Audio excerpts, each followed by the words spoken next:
You're about to hear what cardiologists really think when an elderly patient walks into their office clutching their chest. The truth that gets discussed in break rooms but never spoken at the bedside. I've spent time around cardiac units. I've listened to the conversations that happen after the door closes. And what I found left me unsettled. Behind the calm voices and reassuring handshakes, there's a quieter reality shaping how older hearts get treated. It isn't only about medicine. It's about risk calculators, liability, and assumptions built into a system that decides who gets the full fight. I've seen older patients with textbook heart attack symptoms sent home with antacids. I've heard the phrase, "at his age," used the way a verdict is used. And the unsettling part is that researchers have been documenting this for years. Older adults are less likely to get catheterizations, less likely to be offered bypass surgery, and more likely to have chest pain waved off as just anxiety. This isn't speculation. It's a pattern that keeps showing up in the data. I'm Richard Thompson and I'm walking through 5 uncomfortable truths about how cardiologists really think about elderly hearts. Some of this will make you angry. Some of it may feel painfully familiar. And when we get to number 5, you'll understand why age, more than almost anything else, can quietly decide whether a heart gets saved. As always, don't take my word for it. Look into the research yourself and talk to your own doctor. Before we start, tell me in the comments, how old are you, and has a doctor ever brushed off a symptom you now wish you'd pushed harder about? I read every comment, and your stories shape these videos. Now before we begin with number 1, I would like to ask you to subscribe to help spread the message. Number 1. The bias that starts before a single test is ever ordered. Cardiologists assume chest pain in the elderly is probably nothing serious. When a younger patient describes crushing chest pain, most doctors move fast. When an older patient describes the same pain, something shifts. Many physicians quietly assume the pain is muscular, digestive, or anxiety-related before they assume it's cardiac, simply because the patient is older and these things happen more at that age. The problem is that heart disease in older adults often doesn't look like the textbook picture. Instead of dramatic chest-clutching pain, many elderly patients feel only fatigue, a vague heaviness, or shortness of breath doing chores they used to manage easily. When a cardiologist expects the classic presentation and doesn't see it, the visit can end with reassurance instead of testing. Walter, 76, told his doctor he felt unusually tired climbing the stairs to his bedroom. He was told it was likely just deconditioning from age and advised to walk more. 3 weeks later, he was in the emergency room with a heart attack that had already caused significant damage. The tiredness wasn't laziness. It was his heart quietly struggling to keep up. Physiologically, this pattern makes sense but doesn't excuse the oversight.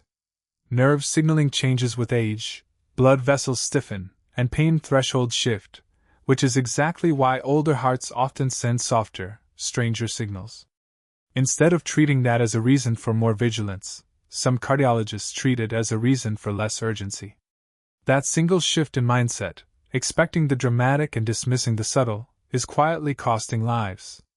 And if you think a missed symptom is troubling, wait until you hear how differently the risk versus benefit conversation goes once a patient turns 70. Number 2. Cardiologists worry an older heart won't survive the procedure, so they don't always offer it. Catheterizations, stents, and bypass surgery all carry risk, and every doctor has to weigh that risk against the benefit. But research has repeatedly found that age itself, separate from actual health status, changes how that math gets done.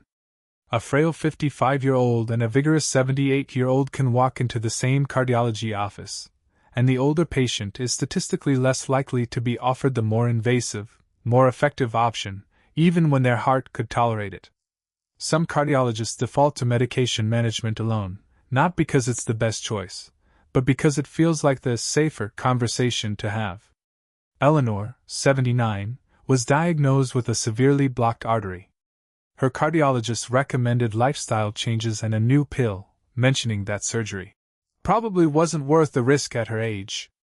A second opinion from a different specialist found she was an excellent surgical candidate with no complicating conditions. She had the procedure and 2 years later was still hiking with her grandchildren. The first doctor never ran the numbers specific to her. He ran the numbers he assumed for someone her age. Physiologically, a stent still restores blood flow at 79 the same way it does at 59. Age alone doesn't make an artery less blockable, or a heart less worth saving. But the emotional math of, how much risk am I willing to take on for this patient, tilts differently once gray hair enters the room. That tilt is rarely written down anywhere, but it shapes outcomes every day. And the next truth is even harder to hear, because it isn't just about which treatments get offered. It's about how seriously an older patient's own words get taken.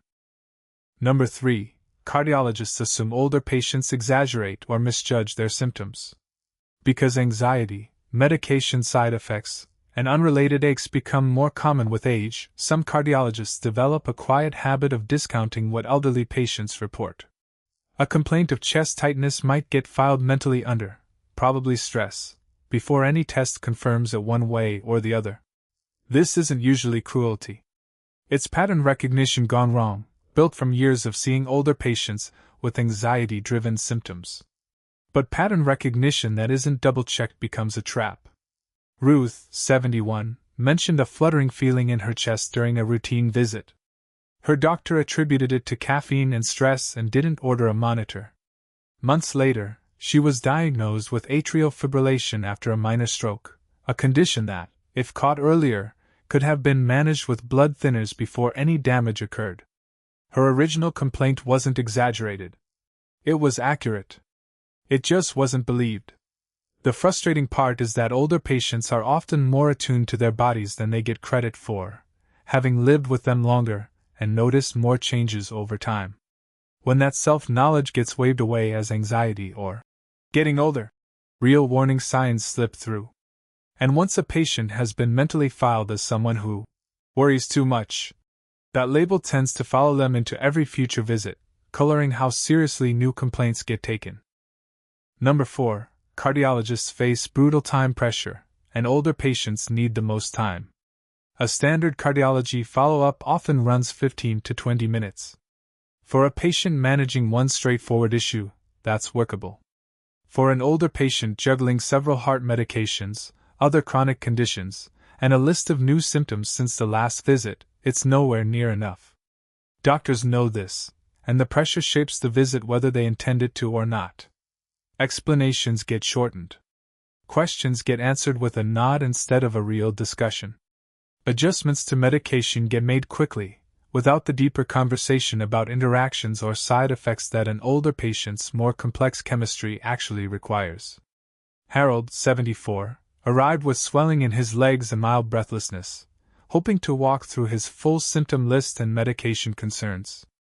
He was interrupted twice, given a diuretic, and sent on his way. The rush visit missed a warning sign of worsening heart failure, and he was hospitalized within the month. Physiologically, older hearts and the medications that support them require careful monitoring, because interactions that would be minor at 40 can become dangerous at 70 or 80. A rushed conversation isn't just less thorough. It's a real gap in safety. And that pressure feeds directly into the final, hardest truth of all. Number 05. Cardiologists know age bias shapes life or death decisions, and some admit it openly. This is the truth that ties everything else together. Multiple studies over the past 2 decades have found that older patients with identical heart attack symptoms to younger patients are meaningfully less likely to receive time-sensitive interventions like clot-busting drugs or emergency stenting. The gap isn't explained by frailty alone. Some of it comes down to assumptions made in the first few minutes of care, before a full picture is even available. Behind terms like quality of life and risk of complications, there is sometimes a quieter, harder to say belief that an older life is simply worth less urgency. Frank, 81, collapsed at home and was rushed to the emergency room. Staff stabilized him but delayed advanced imaging, assuming his collapse was age-related frailty rather than a cardiac event. By the time the blockage was found, damage had already spread. His family was told his age had made the outcome likely. His cardiologist colleagues, off the record, said the delay had made it certain. Physiologically, a heart doesn't stop responding to treatment on a birthday. The biology of a blocked artery is the same at 80 as it is at 50. What changes is how fast someone decides to act on it. None of this means every cardiologist carries these biases, or that yours does. Many fight against exactly this pattern every single day. But knowing these tendencies exist means you can walk into an appointment differently. Describe your symptoms plainly and specifically, even the vague ones like fatigue or breathlessness. Ask directly whether age is a factor in a recommendation, and ask what the recommendation would be for a younger patient with your exact test results. Bring someone with you if you can, and don't let a rush visit end before your full list of concerns has been heard. Your heart doesn't know how old it is. It only knows whether it's getting the blood flow it needs. Share your own experience in the comments, whether it's a doctor who listened closely or one who didn't. If this reached you, share it with someone who needs to hear it, and subscribe, because there's more of this conversation still to come. You deserve the same urgency, the same thoroughness, and the same fight for your heart that anyone else would get. Thanks for watching.